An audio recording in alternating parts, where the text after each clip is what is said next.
ওনারা যদি পায়ে পড়ে ঝগড়া করেন তাহলে বাংলাদেশের লোক তো আর কোনোদিন ওই দেশমুখী হবে না, প্রতিবেশীদের সাথে শান্তিতে থাকতে চাই।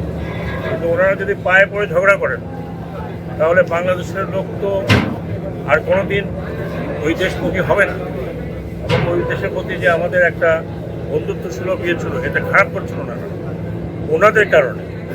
কোনো কারণ নাই যে এই সমস্ত করার। আমাদের দেশে যারা আছেন অন্য ধর্মাবলম্বী, তারা আমাদের না করে, আমরা তাদের ভালো মন্দ সবাই দেখছি। সরকারের কাজই হলো এটা। এখন বিভিন্ন মিডিয়া এবং বিভিন্ন যদি এই ধরনের প্রচার করতে থাকে, আর যদি কেউ ধমকি দিয়ে দেন মিডিয়াতে বাংলাদেশের নিরাপত্তা হুমকির উপরে, নিরাপত্তার উপরে, যা করছেন তা নিজের দেশে করছেন। দয়া করে এগুলো করবেন না। আমরা একটা বন্ধুত্ব ভাবাপন্ন নিয়ে থাকতে চাই, কারণ আমরা আপনারা জিওগ্রাফিক্যাল নেইবার।